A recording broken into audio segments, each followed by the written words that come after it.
अस्थिर मनाला शांतता आणि आनंद देतील हे विचार. ज्याच्या मागे मागे तुम्ही पळता त्याच्यापासून 2 दिवस दूर राहून पहा. बोलणं तर सोडाच, ते तुमची साधी आठवण सुद्धा काढणार नाहीत. आयुष्यामध्ये सगळ्यात जास्त खुश तेच लोक राहतात ज्यांनी एकटं राहण्याची कला हे शिकून घेतली आहे. ज्या नात्यांमध्ये एक दुसऱ्याच्या भावनांचा आदर केला जात नाही, अशा नात्यांना जबरदस्तीने ओढत नेण्याची काहीच गरज नसते. काही लोक तुमच्याबरोबर असताना तुमचेच असल्यासारखे दाखवतात आणि आतून मात्र तुमच्या विरुद्ध असतात. तुमच्या विरुद्ध ते कारवाया करत असतात. प्रत्येक वेळी अश्रू डोळ्यांमध्ये आणू नका आणि मनातील प्रत्येक गोष्ट ही लोकांना सांगतही बसू नका, कारण लोक हातामध्ये मलम नाही तर मीठ घेऊन फिरतात आणि म्हणूनच प्रत्येक जखम लोकांना दाखवू नका. आयुष्याबद्दल तक्रारी खूप आहेत, पण गप्प यासाठी बसायचं आहे की आयुष्याने जे आपल्याला दिलं आहे ते बऱ्याच जणांच्या नशिबात सुद्धा नसतं. लोकांना हे तर समजतं की हा कसा आहे, तो कसा आहे, पण लोक हे विसरून जातात की ते स्वतः कसे आहेत. जो माणूस रडता रडता रागामध्ये सगळं बोलून टाकतो तो खरा असतो आणि त्याचं बोलणंही खरं असतं, कारण राग आणि रडणं माणसाला खरं बोलायला भाग पाडतं.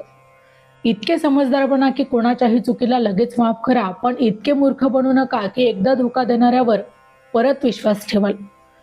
नात्यांचा चुकीचा वापर कधीही करू नका, कारण नाती तर खूप मिळतात, पण चांगले लोक आयुष्यात गेले तर ते परत कधीही आपल्याला मिळत नाही. दररोज सुंदर विचारांची शिदुरे ऐकण्यासाठी चॅनलला नक्की सबस्क्राईब करा. जेव्हा आपल्या जवळच्या व्यक्तीच्या आयुष्यामध्ये आपल्या जागी दुसरं कोणीतरी आलेलं असेल तर तुम्ही देखील 2 पावलं मागे सरकणंच कधीही चांगलं असतं. कुणाच्याही जवळ जबरदस्तीने जाऊ नका आणि कुणालाही जवळ जबरदस्तीने देखील ठेवू नका.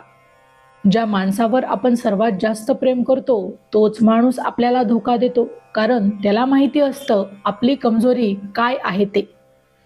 लोक त्यांच्या जागी बरोबर असतात, फक्त आपणच त्यांना खूप जास्त चांगलं आणि खूप जास्त आपलं हे मानत असतो. तुम्ही ज्या व्यक्तीची खूप जास्त कदर कराल तो माणूस तुम्हाला सगळ्यात जास्त रडवेल. म्हणूनच कोणाच्याही जास्त जवळ जाऊ नका, कोणाच्याही जास्त आहारी जाऊ नका. नातं नवं असताना लोक मस्करीत सुद्धा मन तोडत नाहीत आणि जेव्हा मन भरतं तेव्हा माणसाच्या रुसण्यावर सुद्धा समजूत काढायला कोणीही येत नाही. अशा माणसांच्या आजवर काहीही औषध नाही जो दुसऱ्यांची प्रगती पाहून जळतो. प्रत्येकाला वेळ देणं ही वेळेची बेइज्जती आहे. ज्याचं मन मोठं आणि ज्याचं मन खरं असतं त्याला दुःख आणि अडचणी सुद्धा देव तितक्याच मोठ्या देतो. घमेंड आणि गर्वामध्ये कधीही राहू नका, कारण हवेतून जमिनीवर यायला मात्र वेळ लागत नाही. हक्क फक्त तिथेच दाखवा जिथे तुम्हाला कोणीतरी हक्क दिलेला असतो. कोणतीही गोष्ट मिळवा किंवा कोणतीही गोष्ट गमवा, पण स्वतःच्या स्वार्थासाठी कधीही कुणाचाही वापर करून घेऊ नका.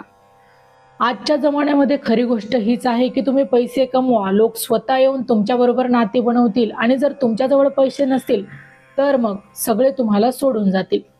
एकटं राहण्याची सवय होऊन जाते तेव्हा आपल्यात साथ देणारी लोक ही लवकरच बदलली जातात. खूप मजबूत असताना अशी माणसं ज्यांच्याजवळ गमवण्यासारखं काहीच नसतं. तुम्ही फक्त हसतमुख चेहऱ्यांनी वावरा आणि म्हणा की सगळं काही ठीक आहे, मी ठीक आहे, कारण इथे कुणालाही तुमची कदर नाही आणि कुणाच्याही दुःखाविषयी कुणालाही सहानुभूती सुद्धा नाही. आयुष्यात बदलायला कुणालाही अडवत नाही, परंतु माणसं वागतातच अशी की आपल्यालाच मात्र बदलायला भाग पाडतं. नातं जर मनापासून जोडलेलं असेल तर कोणीही तोडलं तरी ते तुटत नाही, पण नातं जर फक्त स्वार्थासाठी डोक्याने जोडलेलं असेल तर कोणी कितीही प्रयत्न केले तरी ते टिकत नाही. काही लोक मेणबत्तीसारखे पगळून नातं निभावतात तर काही लोक त्याच नात्यांना आग लावतात. जग स्वार्थावर चालतं आणि म्हणूनच थंडीमध्ये ज्या सूर्याची वाट पाहिली जाते, उन्हाळ्यात त्याच सूर्याचा तिरस्कार केला जातो. जे नेहमी तुमच्यापासून दूर जाण्याची कारणं शोधतात त्यांना थांबवू नका, त्यांना दरवाजापर्यंत तुम्ही स्वतःच सोडून या. बोलण्याच्या पद्धतीवरून समजतं नात्यांमध्ये किती विश्वास आणि किती आपलेपणा आहे ते. मैत्री पण गरजेची आहे, नातं पण गरजेचं आहे, पण आयुष्यातील अडचणी आणि वाईट वेळ आपल्याला हेच शिकवते की एकटं राहण्याची कला येणं पण तितकंच गरजेचं आहे.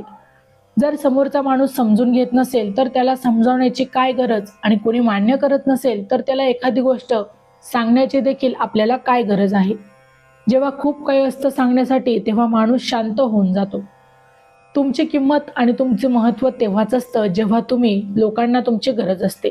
तुम्ही नात्यांना कितीही वेळ दिला तरीही तुमचं नंतर लक्षात येईल की एकटं राहिलेलं कधीही चांगलं असतं. माणूस मेला की सगळ्यांना चांगला वाटतो, उगाचच नाही त्याच्या मृत्यूनंतर एवढी गर्दी जमते. ज्या दिवशी तुम्हाला कोणत्याही गोष्टींचा फरक पडणं बंद होईल, त्या दिवशी तुमच्या वागण्यांचा सगळ्यांनाच मात्र फरक पडेल. आयुष्य तुमच्या मनाप्रमाणे जगा. लोकांच्या सांगण्यावरून वागाल तर तुम्ही न लोकांचे राहाल न तुम्ही स्वतःचे राहाल. धर्म कोणताही असो, तुम्ही फक्त चांगला माणूस बना. हिशोब तुमच्या कर्मांचा होतो, तुमच्या धर्माचा होत नाही. माहिती आवडली असेल तर अवश्य शेअर करा. अशाच प्रकारचे नवनवीन सुंदर विचारांचे शिदोरे ऐकण्यासाठी चॅनलला नक्की सबस्क्राईब करा. पुन्हा भेटू अशाच एका नवीन व्हिडिओसह. तोपर्यंत धन्यवाद.